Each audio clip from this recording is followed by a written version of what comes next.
요즘 사람들이 뭐 많이 물어봐요?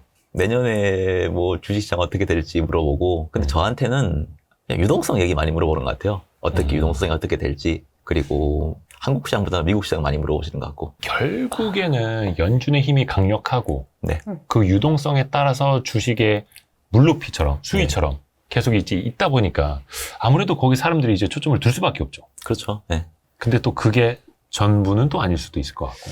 이게 제가 유동성 얘기를 제 방송에 나와서 한 지가 2, 3년 된 것 같아요. 네. 처음 얘기할 때 사람들은 유동성을 아무도 듣지 않았습니다. 그때는 누구도 요즘에 영래포 지급준비금 많이 들어보셨죠? 예. 근데 2, 3년 전만 해도 그게 뭔지도 몰랐어요. 어렵기도 하고요. 네.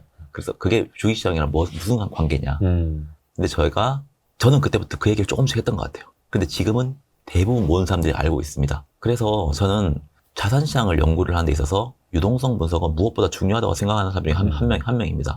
물론 그게 시장 전체를 다 대변하진 않아요. 네. 근데 이 유동성이 잘 흘러가게 뭐 정부든 기업이든 민간이든 잘 흘러가게 조절해 줄 수 있다고 하면 저는 뭐 지금의 자산시장은 앞으로도 뭐 좋은 흐름이 이어지지 않을까라고 보고 있고요. 그러니까 밀물과 썰물처럼 네. 그 때를 알아야 하는 것처럼 네. 배 띄울 때를 알아야죠. 근데 무슨 유동성을 봐야 되는지 잘 모르시더라고요. 뭘 봐야 될까요, 유동성?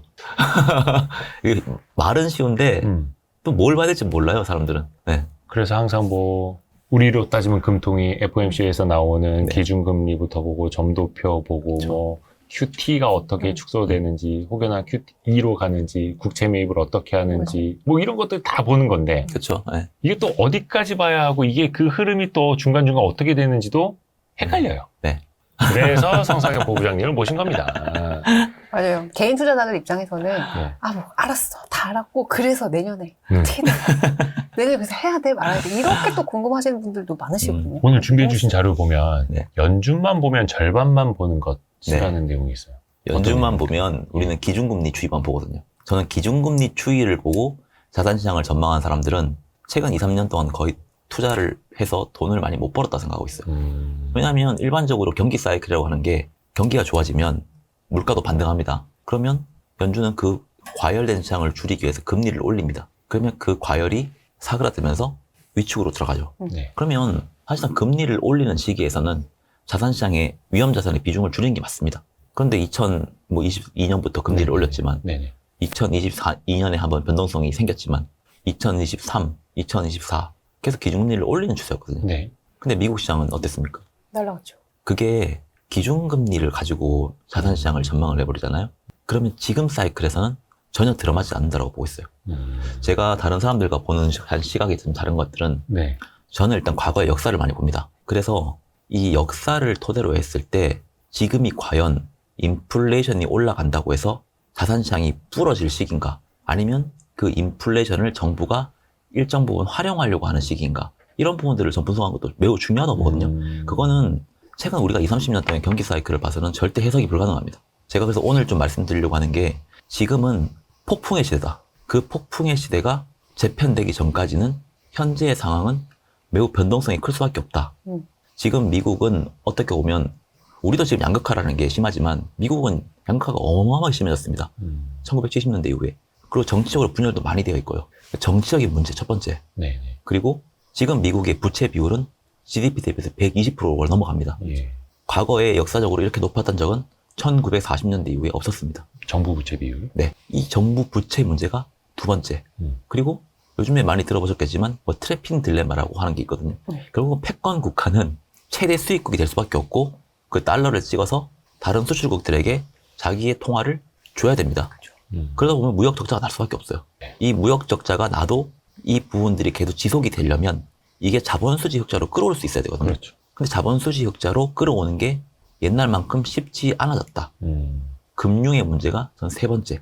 그래서 저는 첫 번째, 두 번째, 세 번째가 이렇게 한 번에 겹치는 시기에서는 과거에는 하나만 문제가 됐어도 그 국가가 문제가 될 수 있었어요. 근데 지금은 하나가 아니라 지금 세 개가 다 지금 문제가 되고 있는 상황이고, 그러면 이 체제를 지금 계속 유지를 하면 현재 미국은 이 부분들이 더 심해지면 심해졌지 좋아지는 방향으로 가지 않는다는 거죠. 그러니까 기존의 달러를 아무리 찍어내든지 간에 전 세계적으로 달러 수요가 있었고 네. 아무리 부채 비율이 높아졌어도 미국은 안전하고 네. 아무리 무역 적자를 봐도 세계 사람들은 또 달러를 원하고 또 미국에 재투자를 했으니 네. 미국이 지금까지 안전하게 돌아갔는데 네.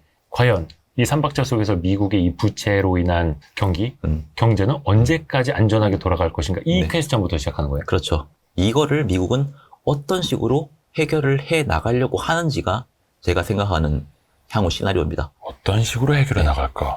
오늘 답이 있습니까 혹시? 제가 생각하는 답은 있죠. 끝까지 들어야겠습니다. 끝까지 들어야겠습니다. 그래서 이게 성공을 하면 새로운 저는 체제에서 우리는 또 살아가야 된다고 보고 있습니다. 지금은 1980년도에 레이건이 설정해놓은 예. 친자유주의 시대, 네. 그리고 아까 말씀드렸던 뭐 트래핀 딜레마가 되더라도 뭔가 계속 시스템이 돌아가는 시대였어요. 네. 그리고 소련이 붕괴되고 난 이후로는 미국 일강체제였잖아요. 네. 그 누구도 그 패권에 도전할 수 있는 국가는 없었습니다. 그런데 지금의 미국은 많이 달라졌어. 제가 일례로 이 표를 좀 하나 먼저 보여드리고 말씀드릴게요. 미국은 지금 왜 그럴까? 네.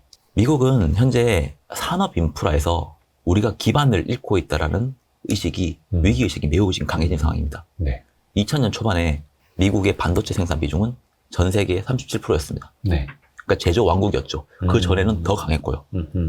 그런데 지금은 2020년도 기준으로 12%, 현재 2025년 기준으로는 한 자릿수대로 떨어졌습니다. 이게 제조 기준으로요? 네. 네, 반도체 생산하는. 팻. 네. 그런데 지금 전 세계 GDP에서 미국, EU, 중국은 지금 또 얼마만큼 차지하는지 그 비중으로 또 볼 수 있거든요. 네. 반도체 말고도. 제조에서 보면, 그러니까 GDP, 전 세계 GDP에서 미국, EU, 중국이 차지하는 비중을 보면 미국이 2000년 초반에 가장 위에 있는 30.3%, EU가 21%, 중국은 3%였습니다. 그런데 지금 20년, 25년이 흘렀잖아요. 흐르고 난 뒤에 현재 상황을 보니까 현재 미국은 전 세계에서 차지하는 비중이 26%, EU는 17%, 중국은 3.6%에서 16.8%까지 올라왔습니다. 중국이 많이 커져서. 네. 과거 미국이 2차 산업혁명이라는 걸 네. 토대로 네. 영국에서 미국으로 패권을 가져왔어요. 예. 당시에 보면 미국은 세계 최대 제조업 국가였습니다. 영국은 1차 산업혁명에 성공을 했지만 그 다음 혁명을 이끌어내지 못했어요. 사실상 이걸 보면 어떤 혁명이 일어나는 것들 있잖아요. 네. 그게 그 산업을 이끌고 가는 사이클이거든요. 그게 보통 40년에서 50년 주 일어나요. 네네네. 근데 다음 혁명을 이끄는 주도가 못 되면 그 혁명을 이끌고 오는 제조 사이클에 그 패권이 넘어가게 됩니다. 영국도 그 전에 네덜란드에서 그걸 가져갔고요. 영국은 사실 네덜란드의 그 해상 패권에서 영국은 어떻게 보면 산업 패권을 가져갔어요. 1차 산업혁명을 통해서. 네네네. 그런데 2차 산업혁명 미국에서 일어났습니다. 그리고 미국이 사실 1900년부터 제대로 시작되기 시작한 거죠. 그러던 미국이 어떻게 보면 1950년에 그리고 2000년에 어떻게 보면 2차 산업혁명 토대로 그것만 계속 꾸준히 만들었던 게 아니라 새로운 산업 패권을 계속 변신을 해가면서 지금의 미국은 이제 지금까지 유지가 되어 있던 상황이죠. 네. 그런데 저는 어떻게 보냐고 하면 2025년은 지금 레이건 시대 때 만들어진 패권, 반도체 사이클, 네. 이 패권은 미국이 이제 이 동력이 다 했다고 보는 것 같아요. 그럼 앞으로 새로운 산업 사이클을 이끌어가야 된다는 게 첫 네. 번째인데 그 새로운 산업 사이클을 미국만 아는 건 아닌 것 같아요. 이제 뭐 누구든지 이게 앞으로 이끌고 가는 산업 사이클이라고 생각을 하는 것 같습니다. 중국은 지금 어떻게 보면 산업 사이클을 이끌고 가는 건 우리가 다 알다시피 AI거든요. 네. AI. 중국은 AI라고 하는 거를 2017년에 정부 주도로 시작했습니다. 어떻게 보면 전 세계에서 제일 빨리 시작했습니다. 2018년 인도, 러시아가 시작했습니다. 네. 2019년 미국이 시작했습니다. 그것도 트럼프가 아닌 행정명령을 통해서 시작했어요. 그러니까 AI라고 하는 거는 정부 주도로 이끌고 가지 않으면 워낙에 큰 산업이기 때문에 이 산업에서는 민간에 모든 걸 맡길 수 없어요. 중국이 가장 빨리 했는데 중국이 지금 전 세계 압도적인 1등이라고 볼 수 없어요. 예. 그 가장 큰 이유가 미국은 빅테크라는 기업들이 중국 국가들보다 좀 더 이전에 그걸 시작했습니다. 미국은 그거를 2019년에 빅테크가 하는 거를 본인이 이제 품으면서 사이클을 이제 끌고 가기 시작했고. 네. 그래서 지금 현재 미국이 빅테크가 있었기 때문에 빅테크가 솔직히 요즘에 거의 하나의 기업이랑 거의 맞먹는 수준이거든요. 예. 빅테크가 있었기 때문에 현재 미국이 아직까지는 AI 산업에서 1등을 차지하고 있다. 하지만 이게 언제든지 크로스될 수 있는 상황입니다. 현재 지금 미국뿐만이 아니라 다음 장 한번 보시면 네. 저는 항상 이 얘기해요.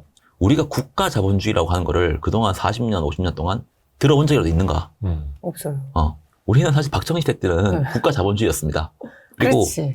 네. 그 이후 1980년도 이후에는 미국이 설계해 놓은 시장 자체에서 우리는 다 움직였기 때문에 시장 자본주의, 시장 원리에 모든 게 맡기는 게 정석이라고 모든 예, 경제학적이 예. 그렇게 나와 있었거든요. 예. 맞아. 그거는 민간이 모든 걸 할 수 있을 때가 그렇게 가면 됩니다. 네. 그리고 민간이 결정을 하고 그게 그 기술이었다고 하면 그게 시장을 만들고 그게 국가를 부강하게 해준다. 네. 그런데 신흥국들이 선진국을 될 때는 대부분 국가가 주도해서 어떤 산업을 만들어내고 그게 그 나라의 핵심 동력이 되면서 선진국으로 가기 시작해요. 우리의 70년대처럼. 네. 선진국이 되면 이제 국가보다는 시장에다 맡기는 거죠. 미국은 지금 시장에다 맡기면 그 동력이 작동하지 않는다고 생각을 했고 미국뿐만이 아니라 대부분 지금 서방 국가들은 대부분 그렇게 생각하고 있습니다. 그러니까 중국에게 더 따라잡힐 수 있다. 네. 그런 위기감. 네. 지금 중국의 모델이 모든 게 맞다라는 건 아닌데 현재 중국이 지금 가고 있는 이 모델 때문에 너무나 빨리 서방에 대비해서 중국이 빨리 치고 올라왔다. 그래서 왼쪽이나 오른쪽 밑에 그 그림을 한번 보시면 예. 파란색이 그거예요. 선진국 중심으로 산업정책에 정책 개입이 늘어나는 횟수. 2009년부터 선진국들이 산업정책에 개입을 많이 하기 시작하고 있다. 그리고 어느 부분에 지금 많이 하고 있냐? 하이테크 제조업과 원자재 에너지 이런 쪽으로 지금 선진국들이 산업정책에 개입을 하기 시작했다고 하는 거예요. 사실 국가자본주의라고 하는 거는 우리가 좋게 생각하면 국가가 제일 똑똑하니까 네. 내가 이끌고 갈게. 니네가 들어와 이거거든요. 근데 이게 안 좋은 방향으로 가거나 포퓰리즘 쪽으로만 간다고 해버리면 예. 그 국가는 망하는 길로 가겠죠. 근데 좋은 방향으로 가면 그 산업을 만들어냅니다.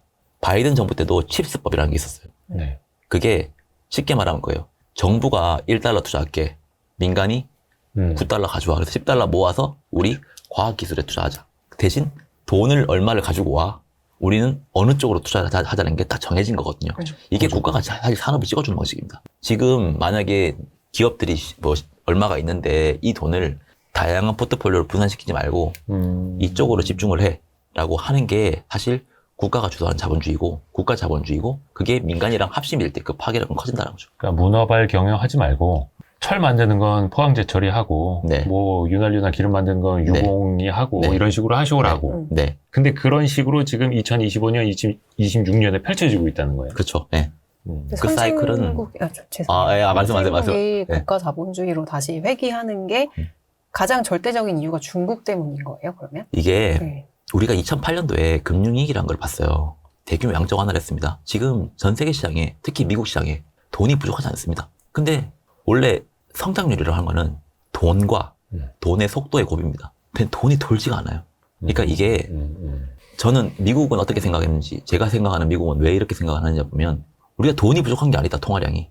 이 돌지가 않는다. 생산성으로 이어지지 않는다는 게 첫 번째거든요. 그럼 결국은 이 반도체 사이클이 기력을 다했다라고 보는 거예요. 우리가 그동안 봤던 레가시 반도체. 이 사이클은 더 이상의 생산 속도를 막 돌릴 수 있는 상황은 아니다라고 하는 거죠. 대부분 다 레가시에 포함되어 있고. 그렇죠. 우리가 뭐 PC라든지 스마트폰 교체 주기만 봐도 알죠. 그래서 새로운 산업이 필요하다는 걸 생각했던 것 같아요. 그렇게 해야 아까 제가 막 그 양극화도 얘기했잖아요. 1940년에서 1960년도에 미국의 중산층이 가장 많이 형성됐던 시기였습니다. 1970년대 이후에 중산층이라는 게 사라졌습니다. 돈은 어마어마하게 많아졌는데 왜 이렇게 양극화가 심해지고 누구는 잘 살고 누구는 못 살고 대부분 자산시장으로 돈이 가기 시작했고 이게 생산이 돈은 노동소득이라는 게 없었다고 하는 거죠. 40년 동안 레이건이 잘 만들어놔서 우리가 40년, 50년 동안 뭐 전 세계가 다 이렇게 편안하게 살았어요. 근데 지금은 그 만들어놓은 체제 자체가 워킹을 하지 않는다고 생각하는 것 같아요. 그러니까 새로운 뭔가가 필요하니까 이거는 초반에 국가가 딱 해야 키를 된다. 잡고 나가야 된다. 네. 이렇게 판단을 했다는 그게 거죠. 첫 번째, 아까 말씀하셨던 중국이 지금 또 치고 올라오는 게 두 번째. 이게 아까 미국이라는 나라가 영국이라는 나라에서 패권을 가지고 올 때 영국이 금융도 그때 당시에 패권을 다 가지고 맞아요. 있었어요. 파운드. 금융의 허브였죠. 산업도 패권 가지고 있었을 거 아니에요. 그렇죠, 그렇죠. 근데 금융 패권은 그때도 다시 뺏기지 않았어요. 근데 산업 패권을 가지고 온 미국이 그걸 다 가져왔습니다. 지금 어떻게 보면 제조의 가장 큰 강국이라고 하는 나라가 뭐 중국이에요. 중국. 그러면 금융은 여전히 미국이 지금 최강국입니다. 네. 금융 패권. 근데 이게 어느 순간에 언제든지 크로스가 될 수 있다고 생각하는 위협의식이 매우 강하게 왔다라고 하는 거죠. 저는 그렇게 보고 있고 미국이 제가 국가 자본주의 두 기둥이 그럼 뭘까? 그러면 결국은 산업 육성하고 금융 통제를 금융을 잘 관리하는 방식이 얘들은 가장 핵심이 될 거라는 거를 저는 생각을 하는 거죠. 1980년대에 이 표를 한번 보시면 80년대에 반도체, 신자유주의, 소련이 붕괴되면서 냉전 종식 그러면서 네. 미국의 일강 체제가 이끌어왔잖아요. 근데 이 사이클은 저는 2020년대를 기준으로 해서 거의 끝난다고 봅니다. 사실 이 레이건의 그 신자유주의 방식 있잖아요. 네. 이게 결국 시장에다 맡긴다는 방식이거든요. 예. 근데 우리가 40, 50년 동안 보한 거는 이게 정석이라고 봤는데 사실상 우리가 예전에 그 1929년에 대공황이 났을 때 그때 루즈벨트 대통령이 그 얘기를 했어요. 이거는 국가가 주도해서 이거를 해결을 해야 된다. 근데 그때 전부 다 루즈벨트 대통령에게 미국 그 정치인들이나 뭐 미국 언론들이나 다 공산당이라고 했고 시장은 국가가 개입하는 게 아니다라는 게 정석이었어요. 아. 지금이랑 비슷했습니다. 1930년대 초반만 해도. 네. 그때 그래서 주류로 있었던 경제학은 지금의 경제학이랑 어떻게 보면 또 조금 비슷했을 수 있는 거죠. 보이지 않는 손이 가장 중요하다. 보이지 않는 손. 네. 근데 루즈벨트 대통령은 그때 뉴딜 정책 단행을 했고 네. 대규모 이제 실업자들을 이제 그런 식으로 해서 좀 어느 정도 방어를 하기 시작했죠. 그러면서 사실 대공황이 뭐 뉴딜 정책 하나로 해결된 건 아닌 것 같아요. 사실 그때는 이제 그 이후에 2차 대전이 터졌거든요. 그러면서 이제 미국의 민간이 이제 제대로 사이클을 돌기 시작했죠. 그걸 만들어내면서. 또 그런 얘기도 있더라고요. 또 그 정도 시간이 흐르면 경기 회복될 때도 된다.